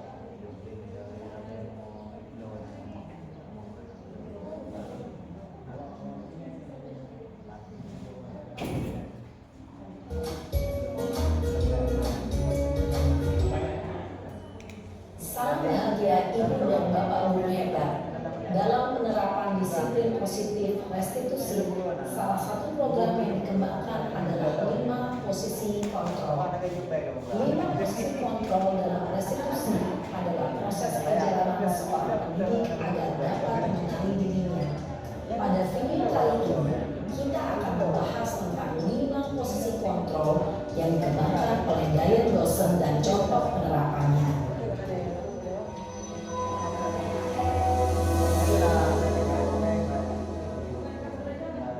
5 posisi kontrol itu adalah 1. Posisi menghukum, 2.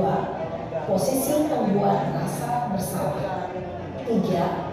Posisi teman, 4. Posisi pemantau atau monitor, dan 5. Posisi manajer. Untuk lebih memahami kelima posisi tersebut, mari kita saksikan kasus Naren yang terlambat hadir 20 menit di sekolah dan melihat bagaimana kelima posisi kontrol dalam menghadapi masalah tersebut. Diperhatikan posisi penghukum.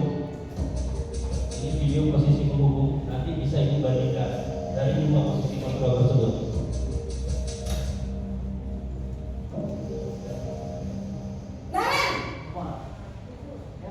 Sini kamu. Selamat pagi Bu. Selalu terlambat. Kamu deh pasti terlambat. Maaf Bu, saya Apa? Apa coba? Alasan kamu apa lagi?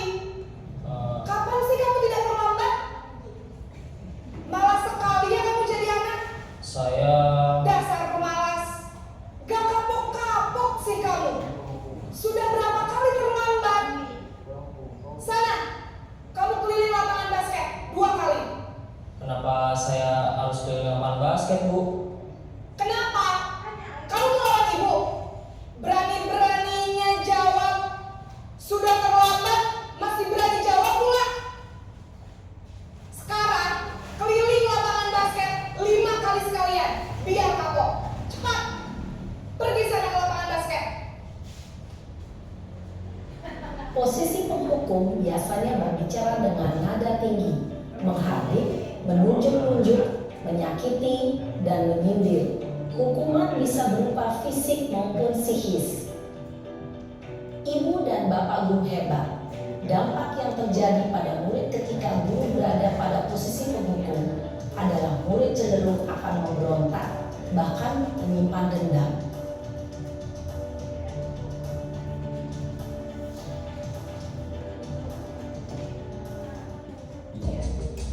Membuat rasa bersalah.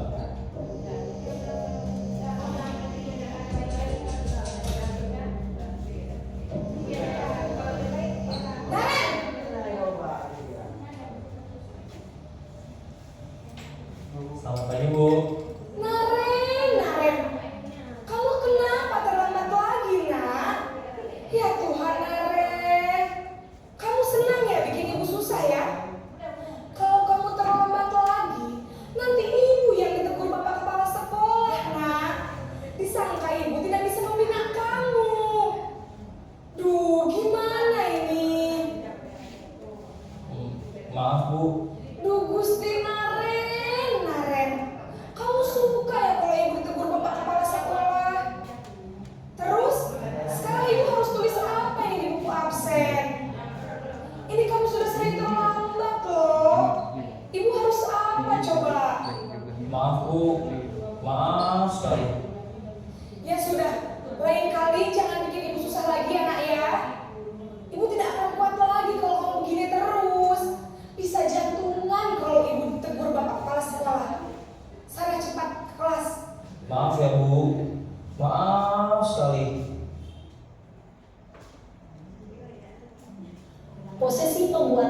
bersalah berbicara dengan nada tenang, cenderung lembut. Namun kata-kata yang diutarakan membuat murid merasa menjadi orang yang gagal, memandang buruk dirinya sendiri, merasa tidak berharga, dan tidak sanggup membahagiakan orang lain.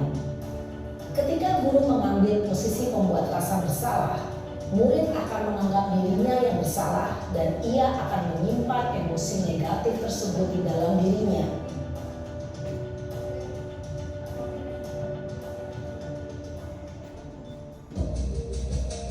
Posisi teman ya, posisi teman ini, posisi teman.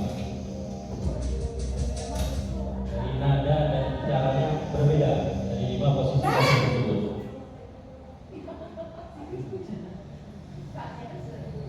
Selamat pagi Bu.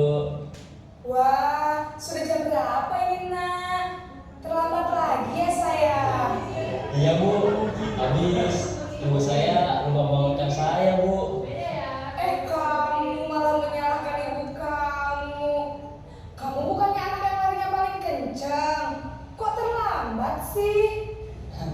Iya Bu, saya memang terlambat bangun tadi.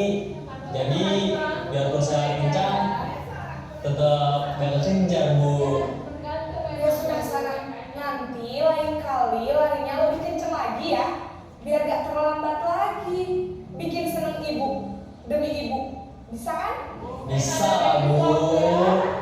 Ya sudah sana masuk kelas. Ibu beresin urusan absen kamu. Kamu ini ada-ada saja. Dalam posisi teman, guru berbicara dengan nada suara ramah, akrab, cenderung bersenda gurau untuk menjaga suasana tetap santai. Murid akan merasa senang, aman, dan akrab dengan guru. Identitas yang tercipta adalah identitas sukses atau berhasil. Namun, perlu diingat, karena ini masih dorongan eksternal, maka ada faktor ketergantungan dari murid kepada orang tertentu. Di sini guru absennya, sehingga di lain waktu murid bisa berperilaku baik, namun hanya kepada orang-orang tertentu saja. Posisi pemantau atau monitor, silakan disimak.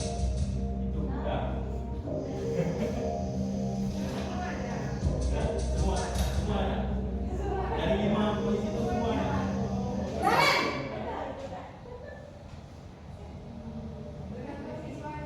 Selamat pagi Bu. Naren, apa peraturan sekolah kita tentang jam berapa kita harus masuk sekolah, nak? Kita harus di sekolah jam 7 Bu. Iya betul, sekarang sudah jam 7.20. Naren sudah tahu konsekuensinya jika terlambat hadir? Paham Bu. Saya harus tinggal kelas pas jam istirahat selama 20 menit. Iya benar, konsekuensinya demikian. Jadi nanti jam 9.30 pas istirahat, kamu harus tinggal di kelas, kerjakan tugas tambahan untuk ketertinggalan kamu, ya? Baik Bu. Posisi pemantau mengandalkan penghitungan atau data untuk mengontrol murid. Guru mengarahkan murid berdasarkan peraturan dan konsekuensi. Seorang pemantau menunjukkan bahasa tubuh dan ekspresi wajah yang datar dan cenderung formal.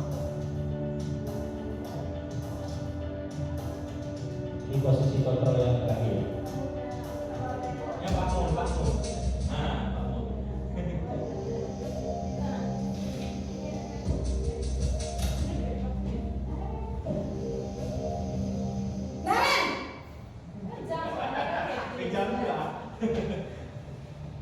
Selamat pagi Bu. Selamat pagi Naren. Maaf Bu, saya terlambat. Iya, sekolah masuknya jam 7, sekarang sudah jam 7.20. Jadi sekarang bagaimana ini Naren? Maaf Bu, saya lupa setel alarm saya semalam. Baiklah, menurut kamu, keyakinan sekolah yang mana yang perlu kamu tingkatkan?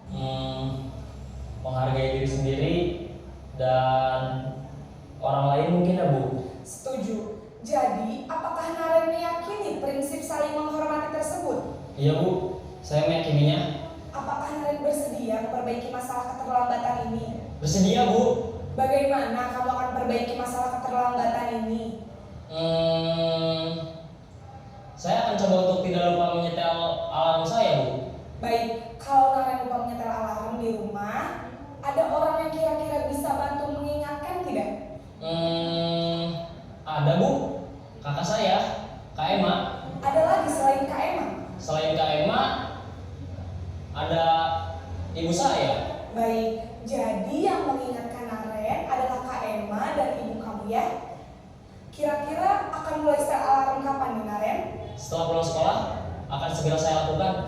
Baik, jadi Naren akan setel alarm untuk bangun besok pagi dan akan diingatkan oleh kakak dan ibunda Naren ya. Ada lagi yang mungkin perlu dilakukan Naren agar tidak terlambat bangun lagi? Tidak ada, Bu. Baik Naren, terima kasih untuk kerjasama kamu. Sekarang kamu perlu kembali ke kelas untuk belajar. Baik, Bu. Terima kasih.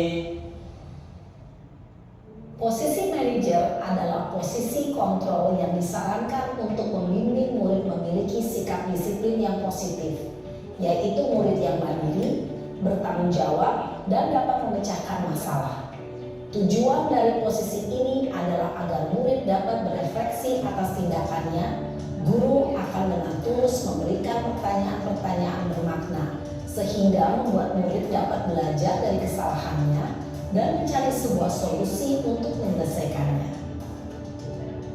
Ibu dan Bapak guru hebat, setelah mengamati adegan kelima posisi kontrol tadi, kira-kira posisi mana yang paling ideal? Posisi mana yang dapat menunjang motivasi intrinsik murid? Ya, tentu posisi manajer. Posisi ini memang posisi ideal yang ingin dituju setiap pendidik. Pada posisi inilah, guru dapat menerapkan disiplin positif yang berpihak pada murid, yang memerdekakan murid. Oke, dari video yang sudah kita tayangkan tadi, kira-kira ibu yang sekarang di posisi nomor 1, 2, 3, dan 4, dan 5, yang terbaiknya kira-kira nomor berapa, Bu? Nomor 5, luar biasa bagus. Berarti kita yang dulu masih di posisi kontrol nomor 1, nomor 2, nomor 3 ya, berarti kita beralih ke nomor yang 5. Kenapa? Karena kita di sini mendidik anak sikap, membentuk sikap yang memang sikapnya biar lembut, biar menjadi sikap yang lebih baik, yang berakhlakul karimah. Jadi kita menggunakan posisi kontrol yang nomor 5. Namun pada militer ini tidak cocok, dia menggunakan posisi kontrol nomor 1. Jadi tempatnya kita cocok nomor 5. Jadi yang masih 1, 2, dan 3 berubahlah ke yang 5. Baiklah, selanjutnya next. Nah, ini ada pertanyaan. Dari 5 posisi kontrol tadi sudah diingatkan, ditulis ada 5 sebagai penghubung, sebagai apa tadi? Oke. Yang pertama, saya kecewa sekali dengan kamu. Ini siapa yang mengatakan? Guru. Oke, sekarang Posisi kontrolnya apa? posisi kontrolnya. Posisi kontrol apa? Baik, Membuat rasa bersalah. Oke. Oh, kembali pada yang kelima. Satu gimana? Mundur lagi. Video tadi. Nah, yang 5. Ah, ini. Saya suruh mengingat tadi ini. Ya, kita kasih waktu 10 detik kepada 1, 2, 3, 4, 5, 6, 7, 8, 9, 10. Kita balik lagi, biar saya bawa kupon durasinya, kita bagi-bagi sampai habis. 12 masih 3 lagi. Oke, sudah ya? Sudah kan? Sudah terekam? Ke pertanyaan tadi terus. Sudah terekam? Oke. Nah, yang kedua, kamu tidak pernah benar melakukannya. Kamu tidak pernah benar melakukannya. Itu bahasanya gitu. Dari 5 posisi kontrol. Manager. Iya. Manager. Kamu akan tulis saja. Oke, membuat rasa masalah. Ya, silakan tulis. Baginya satu orang, satu kertas. Ya, di poinnya pertanyaan 1 apa? Pembuat apakah manajer, 2 apa? Tuliskan dulu. Yang kedua yang apa?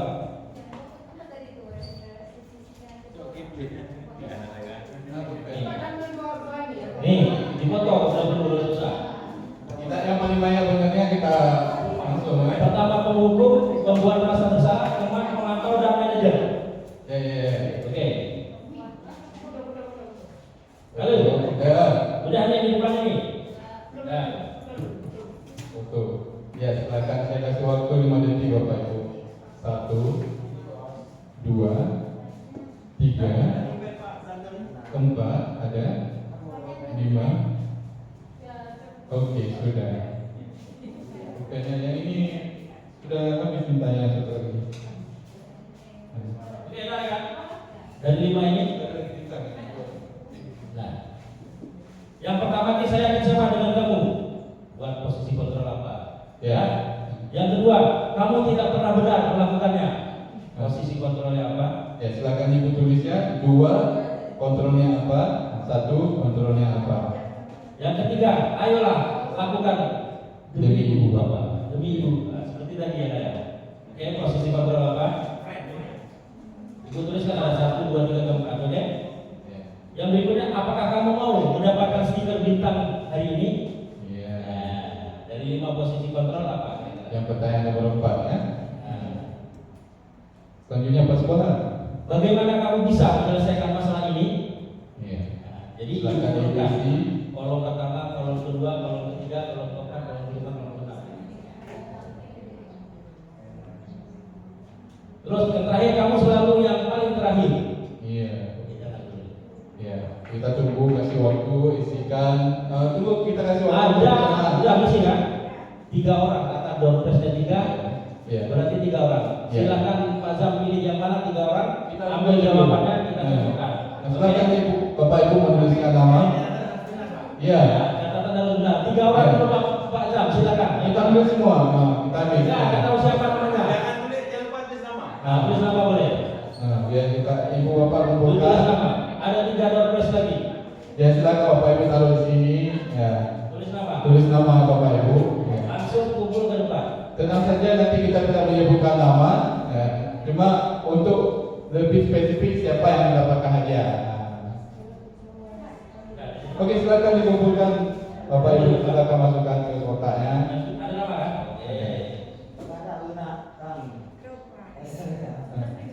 Siapa lagi? Coba lagi. Oke. Pak Iki bagaimana, ada siap?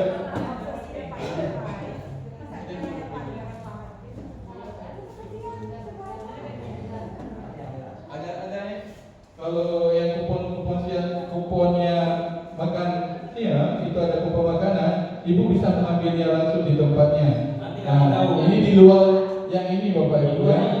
Nah, mau ambil besok atau besoknya lagi terserah Bapak Ibu. Tapi bukan untuk seumur hidup Bapak Ibu ya.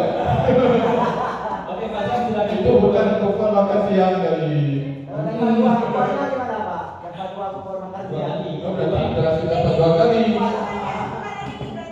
Bukan. Hari ini nggak ada Bu. Kalau mau ambil hari ini nanti pulang sore bisa. Ambil besok boleh.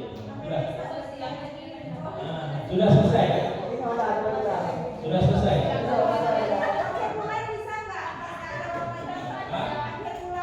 Boleh. Kapan saja boleh. Selagi di sana belum dimedis boleh tetap. Saya ambil semua. Biar kita buka jawabannya. Ya. Silakan. Oke. Ya. Kalau untuk posisi kontrolnya tetap 5 Bapak Ibu ya. Oke. Tunggu dulu Bapak Ibu. Bapak. Udah selesai. Ada yang belum siap? Kalau belum, kita ini cut off terus gitu ya. Kita hitung mundur 10 detik. 10, 9, 8, 7, 6, 5, 4, 3, 2, 1. Oke, silakan dikumpulkan bagi yang belum. Terima kasih.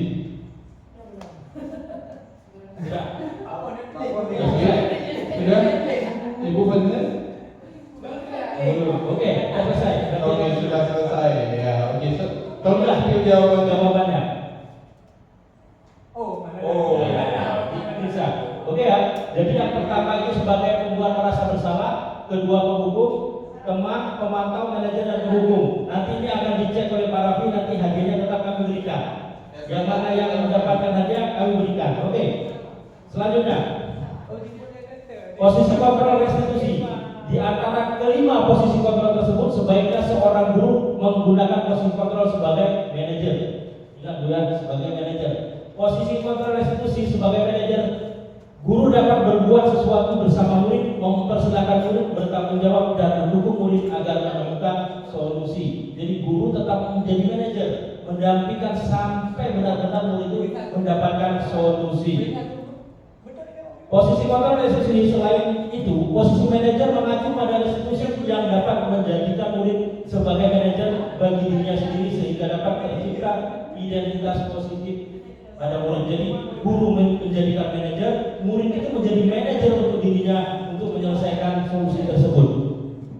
Segitiga restitusi. Dari dalam penerapan 5 posisi kontrol, kita perlu memperhatikan segitiga restitusi. Jadi menggunakan segitiga restitusi itu secara berurutan. Kalau tidak secara berurutan, maka tujuan kita tidak akan terlaksana. Nanti terakhir. Apa itu restitusi? Restitusi adalah proses menciptakan kondisi bagi murid untuk memperbaiki kesalahan mereka, sehingga mereka bisa kembali kepada kelompok mereka dengan karakter yang lebih kuat. Restitusi juga merupakan proses kolaboratif yang mengajarkan murid untuk mencari solusi untuk masalah mereka dan membantu murid berpikir tentang orang seperti apa yang mereka ingin menjadi tujuan mulia dan bagaimana mereka harus memperlakukan orang lain. Lesson 2004. Ini adalah tahapan segitiga restitusi. Ada 3. Yang pertama, menstabilkan identitas. Yang kedua, validasi tindakan yang salah. Yang ketiga, menanyakan keyakinan. Jadi pada saat Bapak Ibu ingin merestitusi murid, yang pertama begitu datang kita stabilkan dulu identitasnya. Kita tenangkan dulu muridnya supaya dia merasa bahwa saya ini diayomi, bahwa saya ini dijaga. Setelah tenang barulah masuk ke validasi tindakan yang salah. Kalau murid itu memang sudah tenang, apa yang kita tanya insya Allah akan dijawab semua. Baru yang terakhir menanyakan keyakinan.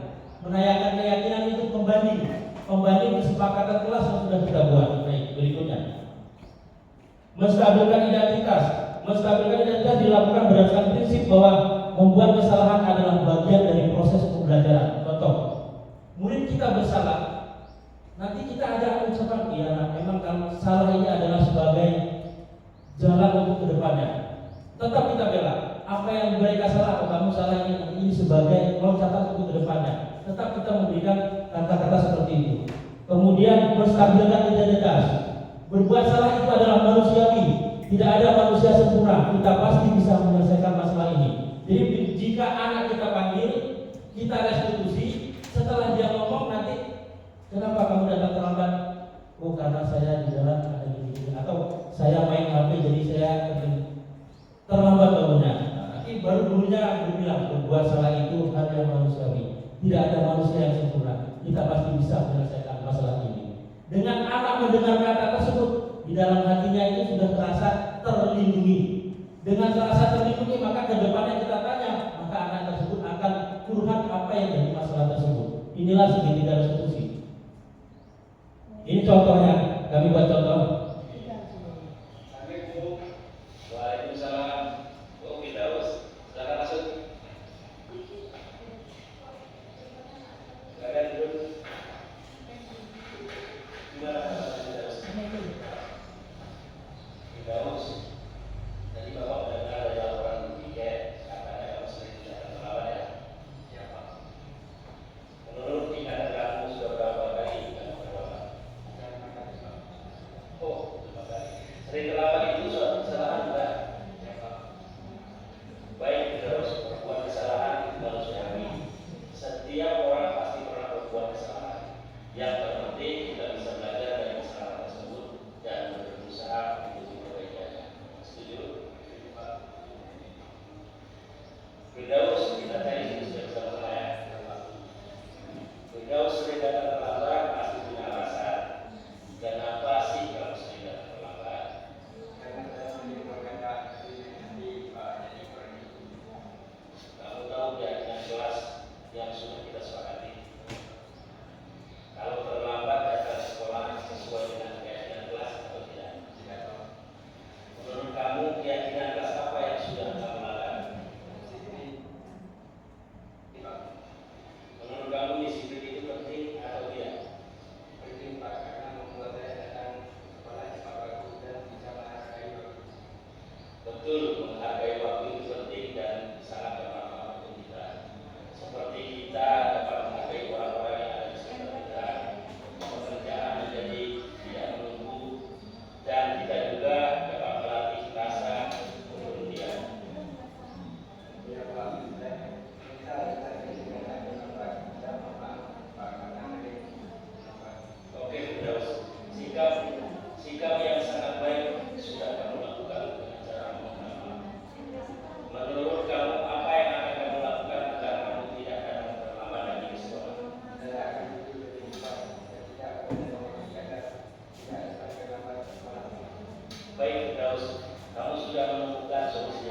Itu ada salah satu restitusi. Jadi restitusi dari segitiga restitusi yang pertama tadi, yaitu yang pertama tadi pada saat masuk itu menstabilkan identitas, kemudian validasi tindakan tidak bersalah, tindakan yang salah, kemudian baru menanyakan keyakinan. Jadi dari ketiga segitiga restitusi itu harus kita laksanakan secara berurutan. Kalau kita sudah menstabilkan identitas, berarti anak itu merasa dia diayomi. Kemudian baru kita bandingkan dengan keyakinan kelas. Saya ternyata salah. Baru kita tanyakan keyakinan kelas. Jadi segitiga restitusi itu harus kita laksanakan secara 1, 2, dan 3. Jangan stop sampai di tengah. Begitu menstabilkan identitas, validasi tindakan salah, kita stop. Jadi anak ini mau kemana? Tidak merasa dilindungi. Jadi tidak selesai, tidak tuntas kita dalam merestitusi. Baik, selanjutnya validasi tindakan yang salah. Validasi tindakan salah dilakukan berdasarkan prinsip bahwa setiap perilaku berupaya memenuhi suatu kebutuhan tertentu. Jadi ada kebutuhan tertentu. Tindakan yang salah tersebut. Validasi tindakan yang salah, kamu pasti punya alasan mengapa kamu melakukannya. Kita menyampaikan pertanyaan setelah anak itu salah, pasti kamu punya alasan kenapa kamu melakukan seperti itu. Nah, seperti itu. Apa yang penting bagi kamu? Boleh kita mengungkapkan pertanyaan-pertanyaan tersebut. Yang berikutnya, menanyakan keyakinan. Keyakinan ini yang harus dibuat oleh Bapak Ibu di sekolah. Contohnya kita keyakinan ini kesepakatan. Kesepakatan yang harus dibuat pada satu kelas. Jadi kalau umpamanya wali kelas, kalau di sini sudah berbina, sudah membuat kesepakatan yang ditempel di dinding. Jadi kesepakatan itu yang tidak harus dilanggar oleh siswanya karena sudah sepakat. Contoh, kalau kita sebagai guru pernah nggak pada saat rapat ibu kepala sekolah, apa kesepakatan kita? Berarti kita sudah di restitusi. Kesepakatannya apa? Kita buat kesepakatan. Jadi pada saat ibu memanggil, dia menggunakan segitiga kontrol tadi, segitiga restitusi. Makanya ibu tidak membuat peraturan, tapi membuat kesepakatan. Berarti ibu sudah menerapkan restitusi ini. Nah, gitu. Jadi kita sebagai guru sama terapkan kesepakatan kita apa? Jangan peraturan. Kemudian menanyakan keyakinan apa nilai-nilai yang kita percaya di sekolah ini, boleh. Keyakinan atau kesepakatan kita buat terlebih dahulu sebagai pembanding. Ini salahmu, pembandingnya ini. Kira-kira perbuatanmu benar atau enggak? Oh tidak, kalau tidak, mari kita selesaikan solusi secara bersama-sama. Seperti itu. Oke. Untuk materi saya udah sampai di sini dulu. Jadi sudah selesai materi saya untuk tentang segitiga restitusi. Yang pertama, yang intinya segitiga restitusi itu diselesaikan secara berurutan dari menstabilkan sampai selesai, itu diurutkan sampai selesai menjadi segitiga tersebut. Baiklah, untuk kedepannya mungkin penutup oleh Pak Zamzami sebelum menutup. Oh, pertanyaan Bu Husna, mana Bu Husnanya? Oke, pertanyaannya apa?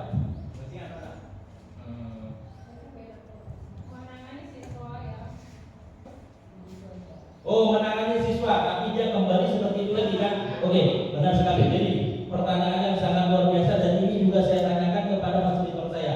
Seperti itu juga saya bertanya. Jadi kita merestitusi siswa sesuai dengan segitiga restitusi dan 5 posisi kontrol yang kita gunakan posisi manajer. Kita melakukan tersebut, kemudian hasil yang kita inginkan itu tidak tercapai. Apa sih yang harus kita lakukan? Restitusi balik. Tidak bosan-bosan mengembangkan budaya positif, restitusi balik sampai kapan anak itu sampai berubah. Iya, validasi tindakan salah benar, restitusi balik sehingga menemukan validasi tindakan salah tadi. Jadi kita selalu terus memantau, memanajer sampai berhasil ketemu solusi dari anak tersebut yang bermasalah. Demikian dari saya. Sebelum penutup, sedikit lagi dari saya, yaitu yang pertama, motivasi saya menjadi guru penggerak. Guru penggerak ini adalah suatu pendidikan yang diberikan oleh Kemendikbudristek yang mana ilmunya memang sangat luar biasa ilmunya yang memacu kita supaya kita tuh berperan aktif, kreatif, mandiri dan kritis. Luar biasa ilmunya. Jadi pada saat memang jadi guru penggerak ini luar biasa, kita dituntut cepat mengumpulkan tugas. Itu sebagai menjadi tantangan kami. Yang cobaan kami yaitu ya diajak ibu-ibu udah pasti. bapak-bapak ibu-ibu ngejek itu udah pasti itu sebagai cobaan dari kami. Kami selalu menyimpan. Pada saat ibu-ibu punya guru penggerak, padahal guru penggerak itu kita kerjakan sama seperti kita ngajar, namun tidak ada namanya. Kan kami bilang, ya Bu, memang seperti itu, guru penggerak seperti ini, sama seperti itu. Itu berarti saya menstitusi ibu menstabilkan identitas. Terima kasih dari saya. Wassalamualaikum warahmatullahi wabarakatuh. Terima kasih buat rekan-rekan saya yang telah mendiseminasikan budaya positif yang berada di sekolah kita.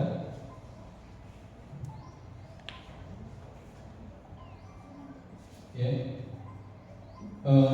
Tak terasa Bapak Ibu, kita sudah berada di penghujung kegiatan kita pada hari ini. Sedikit kesimpulan yang bisa kita ambil, budaya positif adalah sebuah budaya yang tercipta dari upaya dalam diri setiap manusia dan berdampingan atau berselaras dengan upaya yang berasal dari luar. Terima kasih, semoga diseminasi ini dapat menginspirasi kita semua. Dan guru yang hebat bukan dia yang sudah menjadi guru penggerak atau sudah cerdik, tetapi guru hebat itu adalah guru yang mampu merebut hati peserta dirinya. Dia selalu ada di hati siswanya.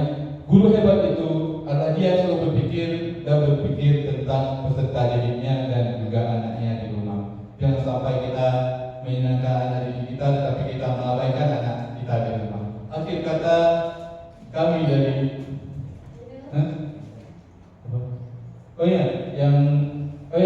nantinya ke depan kita sudah melakukan pembelajaran tentang kesepakatan kelas atau keyakinan kelas. Kita berharap nanti di awal pembelajaran tahun yang akan datang kita bisa merealisasinya bersama-sama. Kita mencoba menciptakan hal yang baru ini, hal yang bukan baru sih, tetapi yang sudah ada. Tapi mari kita giatkan lagi hal ini di tahun yang akan datang sehingga kita bisa menciptakan suasana belajar yang lebih kondusif dan saling menghargai antar sesama, baik itu guru, murid, guru dan juga pemimpin dan guru dan sebagainya. Akhir kata, inilah yang dapat kami sampaikan kepada rekan-rekan guru kami sekalian. Jika ada kekurangan, kami mohon maaf sebesar-besarnya karena kami juga masih belajar dan kita sama-sama belajar di sini dan kedepannya kita perbaiki secara bersama-sama. Akhir kata, wassalamualaikum warahmatullahi wabarakatuh.